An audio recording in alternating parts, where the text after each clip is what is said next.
So the next item on the agenda is House File 4649 regarding the renewal and modification of Environment and Natural Resources Trust Fund.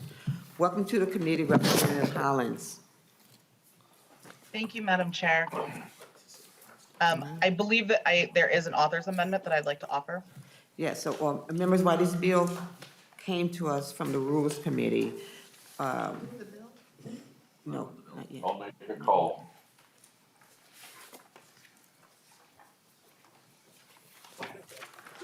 So I will move it. I move that House File 4649 be recommended for referral to the Committee on Rules and Legislative Administration.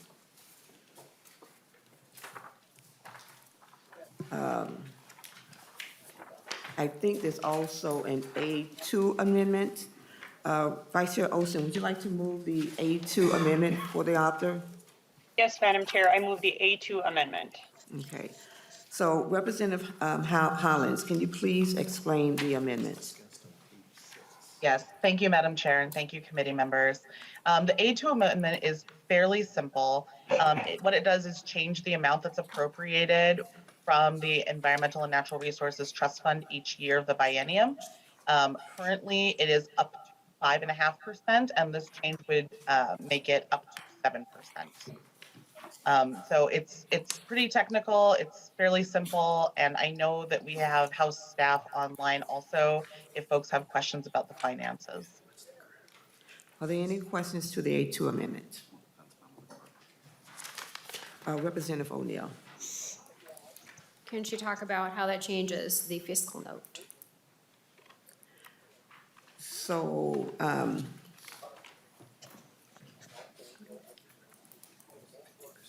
is Mr. Hagemeyer online? Madam Chair, I am. Did you hear the can help question from address that if you'd like. Did you hear the question from Representative O'Neill? Madam Chair, I did. Okay, thank you.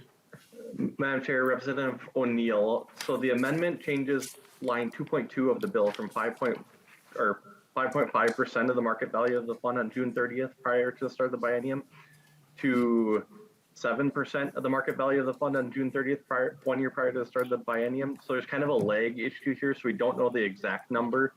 Basically, that calculation will be made on June 30th of this year for fiscal years 24 and 25. And then if this were adopted by the voters in November of this year, I believe all the sections take effect January 1st of 2023. So the first calculation where this would be incorporated at the 7%, with my understanding, would be on the June 30th, 2024 calculation for fiscal years 26 and 27. So it's beyond the tails biennium, but it would increase that percentage that's allocated annually by 1.5%. We don't know the exact number because it's based on the market value of the fund on June 30th of 2024. So it's kind of a little bit out there for knowing what that value would be. I can say the market value of the fund right now, as of April 30th of 2022, is right now at 1.533 billion. So if you were to use that number, it is roughly 23 million. However, that value obviously will change by a little over 2 years from now, and then it'd be 1.5% of whatever value that is. Representative O'Neill. Okay, thank you, Madam Chair. And so what is the reason for this change? Representative Hollins, to you, the questions from Representative O'Neill. Thank you, Madam Chair, and thank you, Representative O'Neill. Yeah, this change it's been asked for by the stakeholders who, the coalition, who tend to have access to this fund and who appropriate this fund. And the increase has been asked to happen to address the current environmental crisis, and hopefully also provide some funding to address environmental justice needs that are happening within our communities. Representative O'Neill. Thank you, Madam Chair. So environmental justice. Okay, thank you. Representative Garofalo. Thank you, Madam Chair. And to the author, you stated that the increase is necessary for environmental justice, but you're expanding the scope to include housing. So can you account for that? Representative Hollins. Thank you, Madam Chair, and thank you, Representative Garofalo. Yes, we can certainly discuss that further when we get into the bill, the meat of the bill. But my understanding is this increase in appropriation is not, particularly dedicated to environmental justice. These are just needs that have been identified by environmental and natural resource preservation groups that they would like to work towards and do more work in. So the increase is really, it's not simply environmental justice, it's also addressing the environmental crisis that we find ourselves in a variety of different avenues. Representative Crocker. Thank you, Madam Chair and Representative Hollins. So besides the environmental crisis, the environmental justice and housing, what else is expanded under this amendment? Representative Hollins. That is all. Thank you. Representative Miller. Thank you, Madam Chair. Representative Hollins,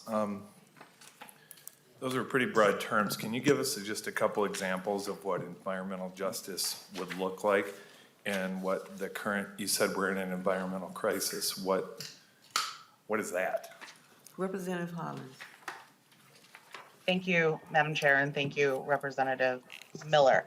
The environmental crisis, I did not define this as an environmental crisis. This is coming from the organizations that work with this money and work with this fund.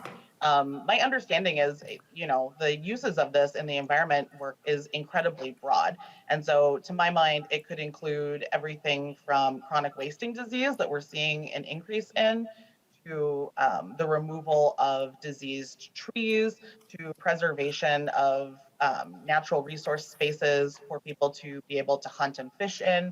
I mean, the coalition that has presented previously on this bill is incredibly broad, and they work in a wide array of different areas.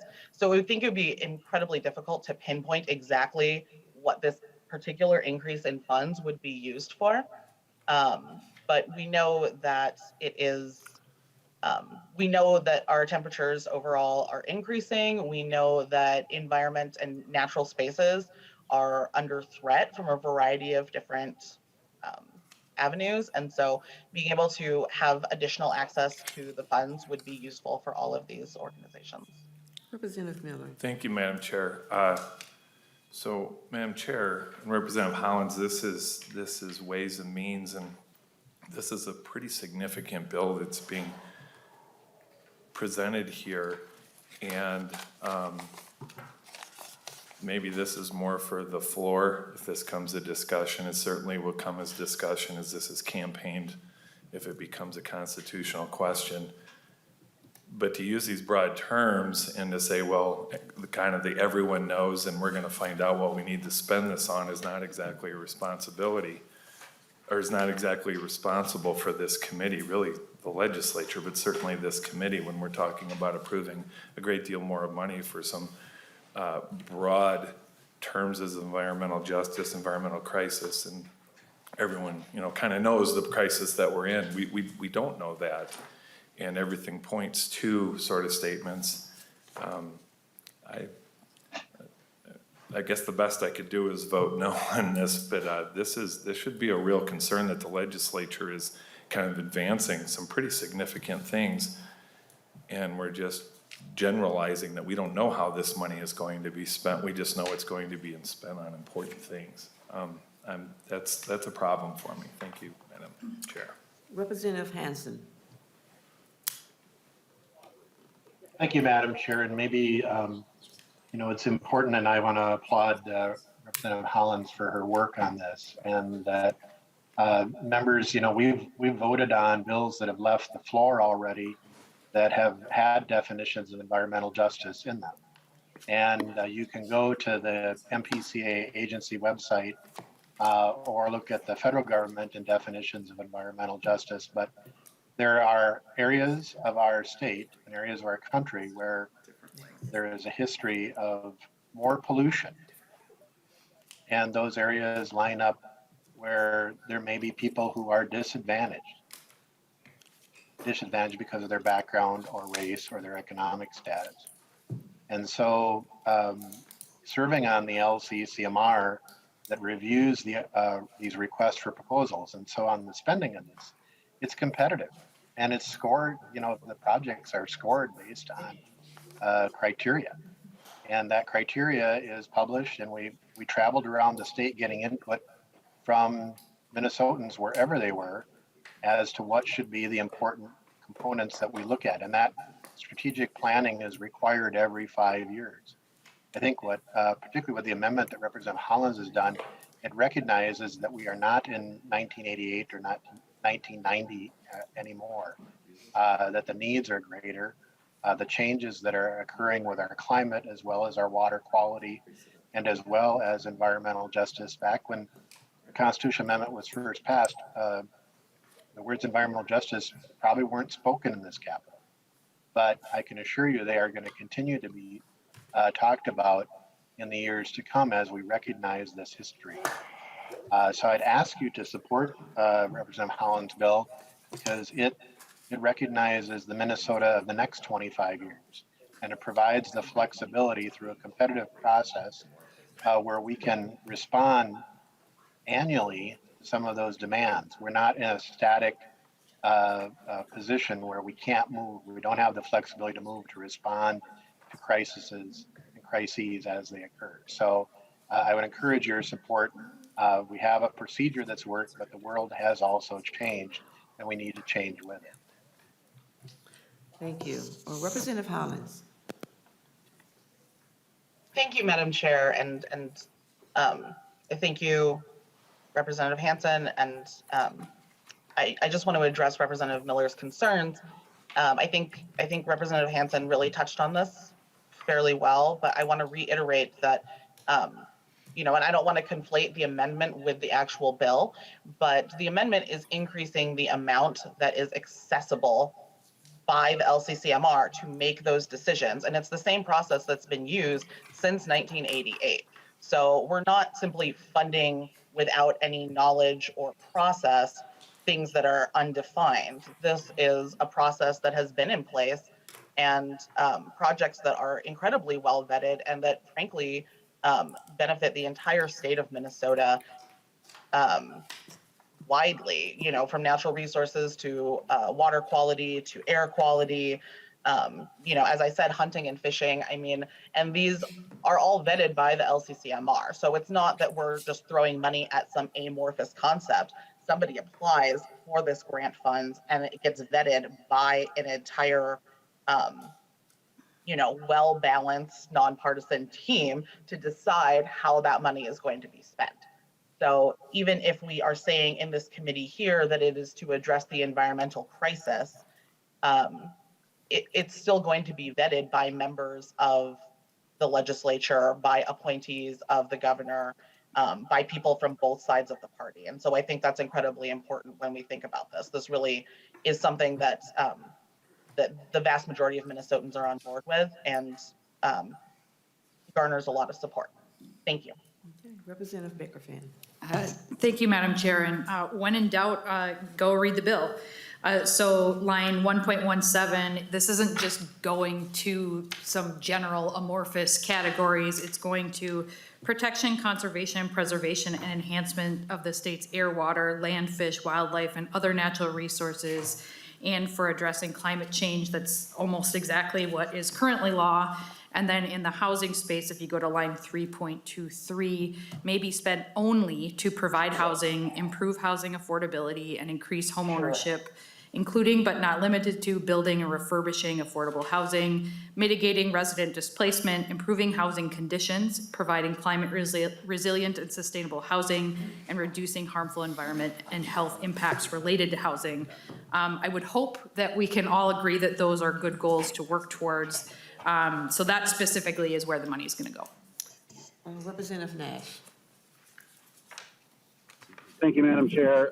Question to the author. If this amendment is engrossed into the bill, is it similarly being handled in the Senate? And if not, my question would be to the chair of the committee as to why we're entertaining this last week of the session when it has no chance of becoming law if it's not. Representative Hollins. Thank you, Madam Chair, and thank you, Representative Nash. My understanding is that this is being brought to the Senate, the same proposal, and the coalition around this proposal that has suggested it has brought it to the Senate. They have a final committee hearing. I believe it's scheduled for this Thursday. And so I anticipate it being adopted. Okay, Representative Nash. It is moving through the Senate. Representative Nash? Nothing further. Okay, thank you. Representative O'Neill? That's fine, we can just pass the amendment and then Okay. we'll speak to the bill at large. Okay. Seeing no further questions about the A2 amendment, all those in favor of the A2 amendment signify by saying aye. Aye. Those opposed say nay. No. The motion prevails and the amendment is adopted. Representative Holland, House File 4649 as amended is before you. Can you please tell us about the bill? Yes, thank you, Madam Chair, and thank you, committee members. I think we've gone a little bit into the weeds on this bill already, but I am happy to give a little more background for folks who maybe aren't as familiar with it. So it is to reauthorize the environmental. It is to reauthorize the Environment and Natural Resource Trust Fund, which is set to expire in 2024. In 1988, the legislature passed a constitutional amendment to create a state lottery with some of the proceeds going to fund initiatives for clean water, wildlife conservation, land use, and air quality. And this bill would reauthorize that measure and put the ballot question to the voters this year in 2022. As we mentioned previously, the goal of the Environment and Natural Resources Trust Fund is to provide long-term, consistent, and stable source of funding for activities that protect, conserve, preserve, and enhance Minnesota's air, water, land, fish, wildlife, and other natural resources. I think since 1991, this fund has provided approximately $875 million to 1,800 projects around the state. And funds have gone to all different parts of the state, and especially greater Minnesota, frankly, because there's more natural resources and space there that need protecting. In addition to that, there is the bill creates a housing fund to provide housing and address housing affordability. This fund would not touch the Environment and Natural Resources Trust Fund. It would consist of the other 50% of the lottery proceeds funds, which currently go into the general fund. It directs the creation of a housing council to advise the Minnesota Housing Finance Agency on how to spend the money from the housing funds that are consistent with the law, with the state constitution and the state law. And recommendations must be submitted to the commissioner of the Minnesota Housing Finance Agency for consideration and requires a supermajority of the votes of that council. And when making recommendations, in particular, the council must give priority to projects that build or preserve housing that's affordable to household incomes at or below 30% of the area median income. I will tell you that overall, the Environment and Natural Resources Trust Fund is a widely popular provision. When polled previously, 77, I believe, % of voters were in favor of it. And so, and that's across the entire state of Minnesota. So we do believe that this is a very important aspect of simply being a Minnesotan, is protecting the beautiful land and lakes that we love in our space. I am happy to answer any questions that folks have about this, and I will do my very best. Okay, thank Thank you. Thank you, Representative Hollins. So members, for your reference, the revised fiscal note on this bill is in your package. Representative O'Neill. Thank you, Madam Chair. So to the author, you said quite emphatically that this money, the change that you did in your amendment was for environmental justice and to address the environmental crisis. But nowhere in the language to the voters does it say those words at all. And I think that maybe you want to amend that so that they know exactly what your intent is, because we often you know, what an author's intent is incredibly important. Sometimes courts go back and look at what was said, and your words don't quite match the words now that will be before the voters. So if that's actually your intent, is to have environmental justice, to deal with the environmental crisis as part of the language, it's not there. So I'm wondering if you're going to amend that. Was that a question, Representative O'Neill? Representative Hollins. Thank you, Madam Chair. It's not my intention to, my current intention to amend that, primarily because I'm looking for the section of the bill, but we do specifically say it's to protect drinking water sources, water quality of lakes, rivers, streams, forests, and address climate change. So I think that that is pretty widely covered. I don't know, without a definition of a crisis, I don't know that that needs to be changed in the language that's going to the community, that's going to the voters. I believe that, and also because I believe that the LCCMR is going to make those decisions and vet those projects that are being submitted, just as they always have. So I don't anticipate there being a need to amend the language. Representative O'Neill. Thank you, Madam Chair. Well, words are important, and when we asked you about the amendment, you said emphatically that it was to deal with environmental justice, and I think that it is only fair to tell the voters that that is what they are in fact voting on. Thank you, Madam Chair. Okay, Representative Scott. Thank you, Madam Chair. Representative Hollins, I believe that you're on the Preventing Homelessness Committee, is that correct? Representative Hollins. Thank you, Madam Chair. Yes, Representative Scott, that is correct. Okay, Representative thank Scott. you, Madam Chair. And I know that in the housing realm and in the preventing homelessness realm, there's often a discussion about what causes it and what can we do to make housing more affordable, what can we do to prevent homelessness. And I'm looking specifically at the paragraph now that starts on page 3.19 and that following paragraph. And I'm concerned that this housing council is going to be looking at things such as improve housing affordability and increase home ownership, including but not limited to building and refurbishing affordable housing, mitigating resident displacement, improving housing conditions, providing climate resilient and sustainable housing, and reducing harmful environmental and health impacts related to housing. And I know it says including but not limited to, but one of the major discussions always around this topic is the topic of regulation and code. And there are numerous studies out there that show us, just even going across the border to Wisconsin, that you save 20% on a house just because of the cost that's baked into the price of a home in Minnesota, just because of regulation and codes. And so, Representative Hollins, I wondered if you could address the absence of that language in this, and do you yourself believe that those codes, adding 20% to the cost of a house as compared to our neighbors in Wisconsin, is that a factor in your mind? Representative Hollins. Thank you, Madam Chair, and thank you, Representative Scott.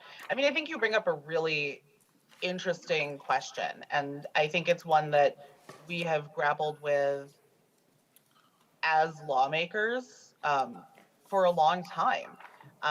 And we know that not only are there regulations that have made it difficult, but also, municipal rules and ordinances that are creating virtual prohibitions for a number of new homeowners, depending on where they would like to live. And that really end up becoming a bit of a redlining situation for a lot of new home buyers who are unable to move to the neighborhoods they would like to because of those costs. And so I do think that's something that needs to be addressed. I don't know that this bill is the way to address it, especially because this is a fund as opposed to a policy decision that's being made. the money that we're looking at here is approximately, my understanding is approximately $70 million a year that would be going to this housing fund. And, the housing council that is considering what to do and making recommendations for what to do with this funding is a pretty diverse group of individuals who I think potentially could be sympathetic to that issue of regulation. I don't know how much impact they could have on it because that's a policy issue as opposed to a funding issue. Okay, Representative Scott. Thank you, Madam Chair. And so I'm just, again, looking at the language of the bill, providing climate resilient and sustainable housing, improving housing conditions, all that.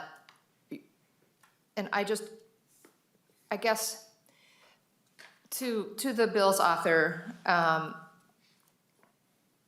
do you think that it would be worth adding in language that talks about looking at city and state regulation that contributes to the high cost of housing? And wouldn't that be a more significant issue when it comes to affordable housing, because that's what this council's about, than providing climate resilient and sustainable housing? Because again, sustainable housing, to me, I think of, carpets that are made of recycled pop bottles, plastic pop bottles, that sort of thing. And which is, to me, adding, again, more money to the cost of a home. So I'm trying to get a sense of priority here on what this housing fund is going to look at, and therefore what projects they're going to fund as a priority. And so, Representative Hollins, what do you see as more of a priority? Lowering the cost of housing so that people can get into housing, or providing climate resilient and sustainable housing? So before we get too far out here on this housing amendment, when I look at environmental justice, and, environment is where you live, right? And look at housing, we have some, urban core, I'm sure rural too with lead, that is a big problem in so many homes across the state, So I don't want us to go out too far. I think it's possible that, as we look at this constitutional amendment that needs to go before citizens, is that we also have to negotiate with the Senate, right? And figure out what that looks like and what that means also. So I don't want to get stuck too far or go too far off, because we are really in a times crunch here. And so, Representative Hollins, can you give a short answer? Yes, Madam Chair, thank you. And thank you, Representative Scott. My short answer is I don't think that these two things have to be mutually exclusive, but I will redirect you to the section that says the council must give priority to projects that build or preserve housing that's affordable to households with incomes at or below 30% of the area median income, which is considered deeply affordable housing, which I think that priority sets pretty clearly where we want the funding to go. Representative Scott. My final question, Madam Chair, thank you, is Representative Hollins, do you think regulations as part of this bill should be a consideration for the Housing Fund Council to look at? Representative Hollins, yes or no?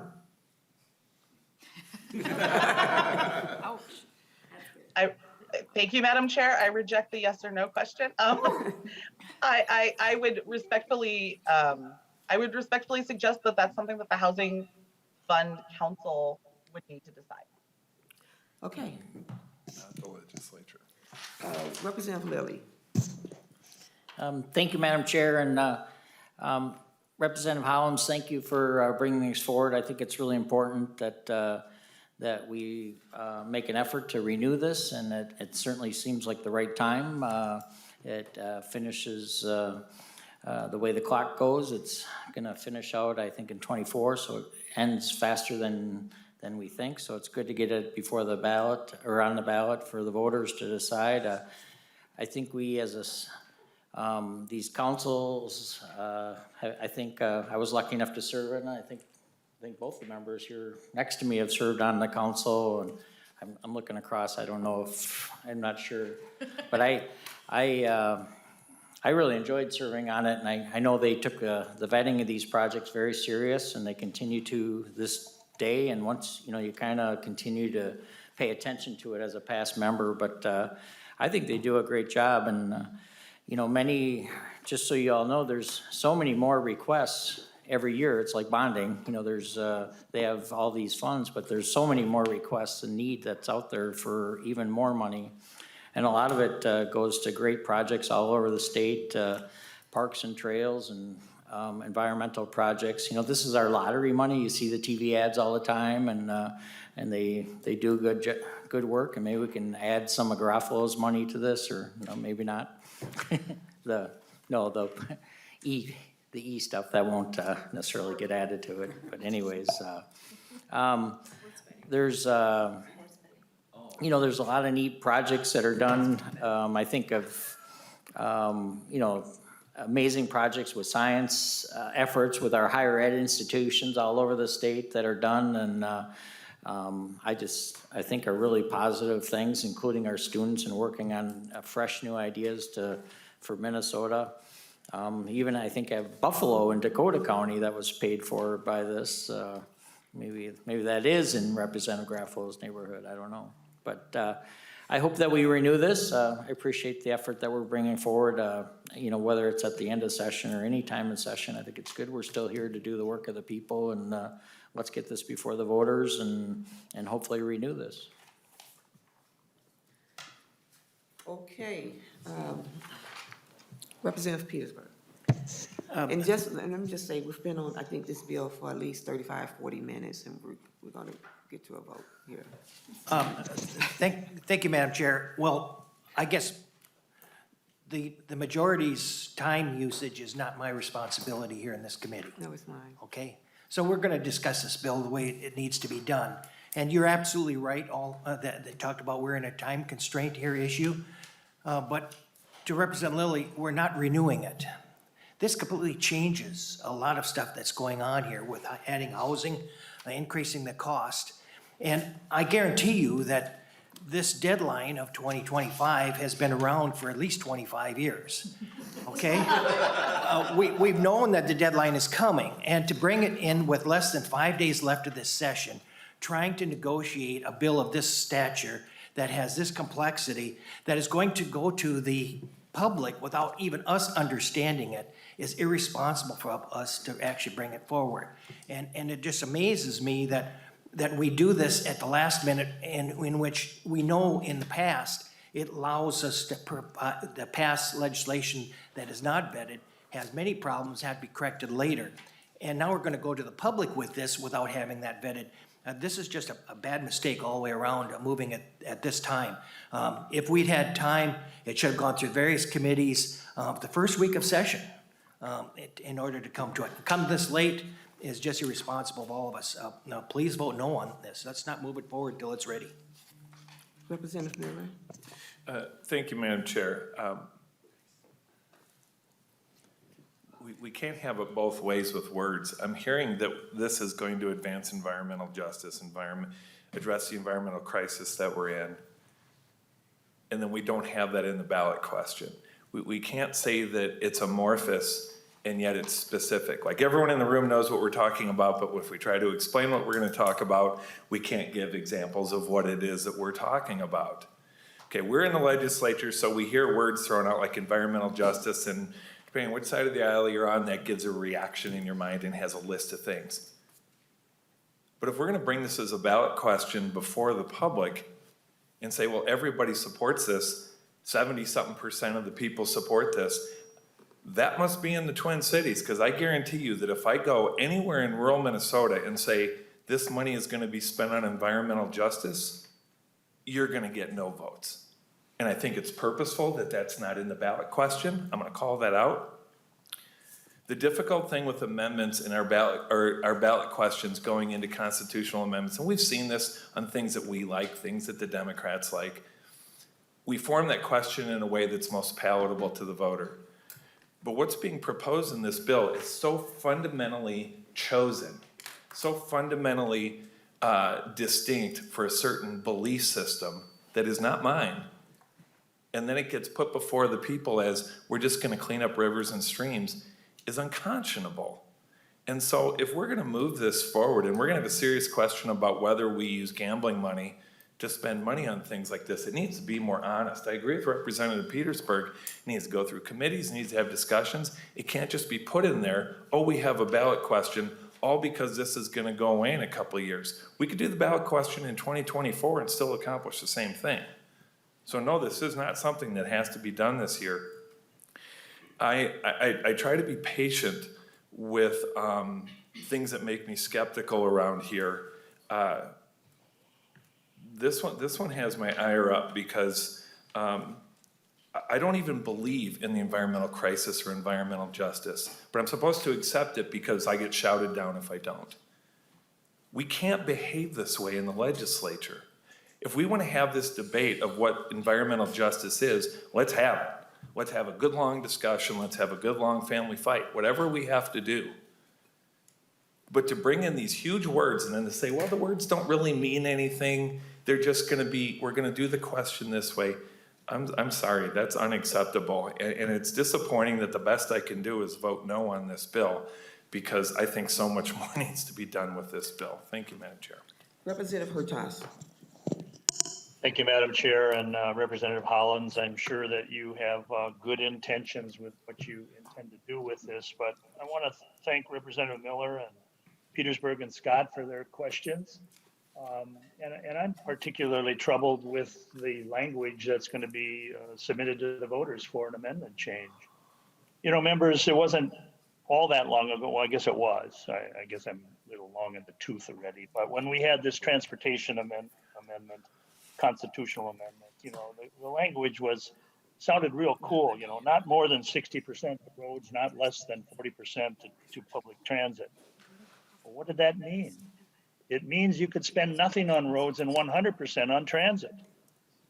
Now we have a bill and submission to voters that talks about all the nice shiny objects about protecting lakes, rivers, and streams and protecting the forest. Oh, that sounds good. How many voters are going to read the whole thing all the way to the end? And then you suddenly realize that this money, 50% of it for that purpose, and the other 50% to the general fund, in which Representative Hollins could come and argue for money for housing from the general fund for this purpose.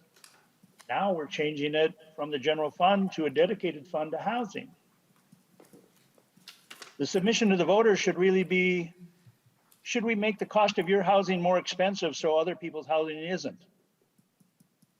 That's really at the core of what Representative Scott was trying to get at.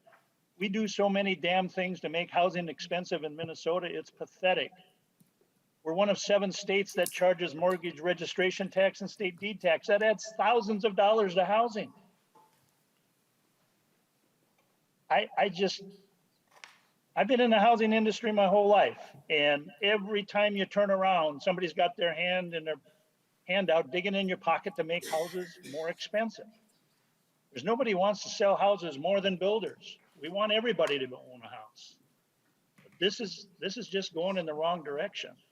And this just makes a dedicated fund to line the pockets of these other agencies and nonprofits who think they're doing a good job, which they're not. They're not efficient. They don't do a good job. Members, vote no on this. This is ridiculous. And this is just being jammed down at the last minute. Hasn't gotten a due process. I can't support this, and I don't know why any of you should either. Thank Representative Nash. Thank you, Madam Chair. I will agree with my colleagues. We heard in the amendment that your side adopted into this bill that it was for environmental justice and environmental urgencies and crises, and we have not heard from the author even what that means.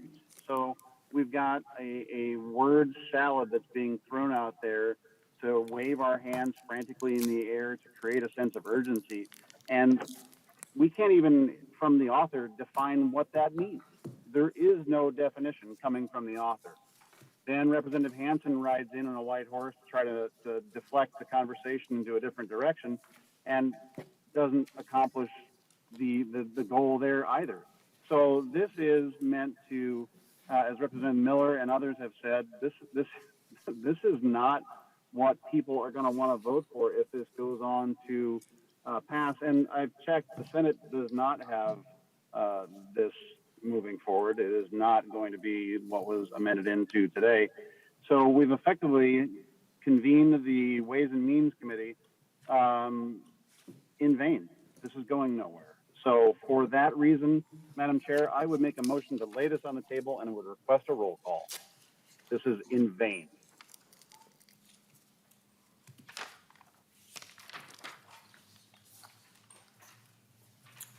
Representative Scott. Madam Chair, I believe the motion to lay it on the table is non-negotiable or Debatable. debatable, thank you. It's not negotiable or debatable. And so we have to take the vote. Okay, since we have on the table from Representative Nash to table this bill, we're gonna go to a vote. Ms. Anna, please take the roll. Chair Moran. No. Moran, no. Vice Chair Olson. No. Olson, no. Representative Garofalo. Yes. Garofalo, aye. Representative Albright. No. Albright, no. Representative Becker Finn. No. Becker Finn, no. Representative Bernardi. No. Bernardi, no. Representative Eklund. No. Eklund, no. Representative Hansen. No. Hansen, no. Representative Hassan, excuse. Representative Hertas. Gleefully, yes. Hertas, aye. Representative Hornstein. Ornstein, no. Hornstein, no. Representative Johnson. Yes. Johnson, aye. Representative Grisha. Representative Liebling. Liebling, no. Liebling, no. Representative Lilly. Lily, no. Lilly, no. Representative Mariani. Mariani, no. Mariani, no. Representative Marcourt. Marquardt, no. Marcourt, no. Representative Miller. Aye. Miller, aye. Representative Nash. Aye. Nash, aye. Representative Nelson. Nelson, no. Nelson, no. Representative Knorr. No, no. Knorr, no. Representative O'Neill. Aye. O'Neill, aye. Representative Pulaski. Pulaski, no. Pulaski, no. Representative Petersburg. Aye. Petersburg, aye. Representative Pinto. Pinto, no. Pinto, no. Representative Schumacher. Schumacher, aye. Schumacher, aye. Representative Schultz. Schultz, no. Schultz, no. Representative Scott. Aye. Scott, aye. Representative Sundin. Sundin, no. Sundin, no. And Representative Grisha. Grisha, aye. Grisha, aye. Madam Chair, Who's that speaking? Madam Chair, Yes, who's that speaking? Albright votes yes. All right, yes. Albright, aye. Madam Chair, that is 11 ayes and 17 nays. So there have been 11 ayes and 17 nays. The motion to table the bill does not pass. Representative Garofalo. Thank you, Madam Chair. And Representative Hollins, I do want to thank you for bringing the bill so we can have this conversation. Whether it's fair or not, I think sometimes when we criticize bills, people think that we're attacking or criticizing the author. And I don't know you well enough to be able to give this bill the full-throated opposition I'd like to give it. So I do wish you were here. And if this bill is on the floor, I'd encourage you to be here so that I can have that conversation with you to know that, in the words of Michael Corleone, it's not personal, it's strictly business. So I do want to highlight for members some deficiencies in this proposal.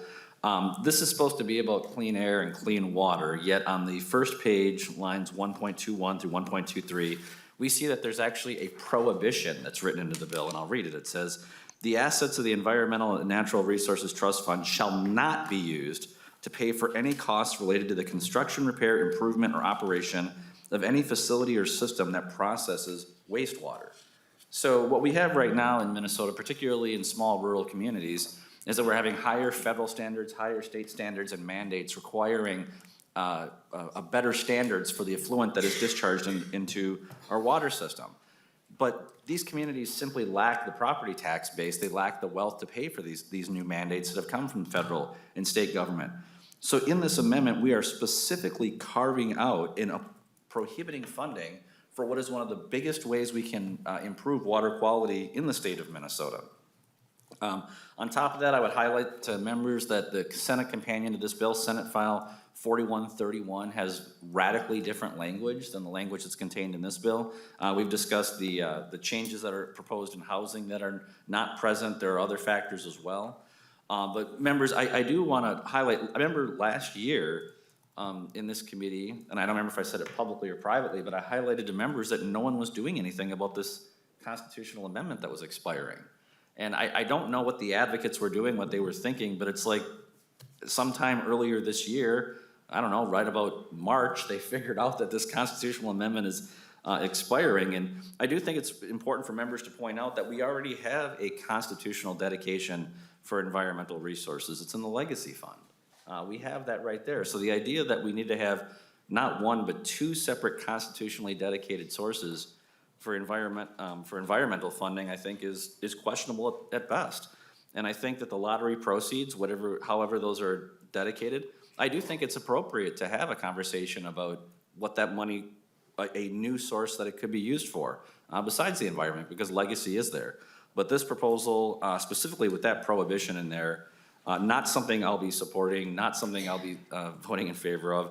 Certainly will strongly oppose this and encourage my Senate colleagues to do the same.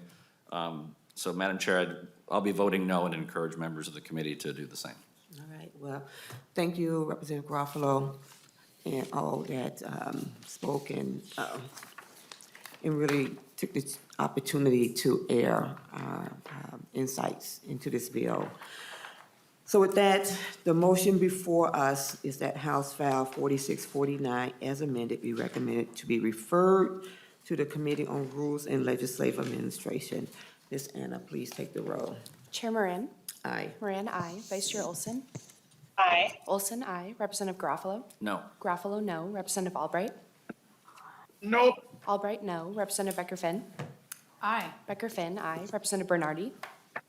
Bernardi, aye. Bernardi, aye. Representative Eklund. Aye. Eklund, aye. Representative Hansen. Aye. Hansen, aye. Representative Hassan, excuse. Representative Hertas. No. Hertas, no. Representative Hornstein. Aye. Hornstein, aye. Representative Johnson. No. Johnson, no. Representative Kresha. Representative Liebling. Liebling, aye. Liebling, aye. Representative Lilly. Lily, aye. Lilly, aye. Representative Mariani.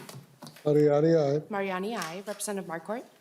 Markward, aye. Marquardt, aye. Representative Miller. No. Miller, no. Representative Nash. Nash, no. Nash, no. Representative Nelson. Nelson, aye. Nelson, aye. Representative Noor. Yes, aye. Noor, aye. Representative O'Neill. No. O'Neill, no. Representative Pulaski. Pulaski, aye. Pulaski, aye. Representative Petersburg. No. Petersburg, no. Representative Pinto. Pinto, aye. Pinto, aye. Representative Schumacher. Schumacher, no. Schumacher, no. Representative Schultz. Schultz, aye. Schultz, aye. Representative Scott. No. Scott, no. Representative Sundin. Sundin, aye. Sundin, aye. And Representative Kresha. Teresa, no. Kresha, no. Madam Chair, that is 17 ayes and 11 nays. So there have been 17 ayes and 11 nays. The motion prevails, and House File 4649, as amended, is on its way back to the Rules Committee.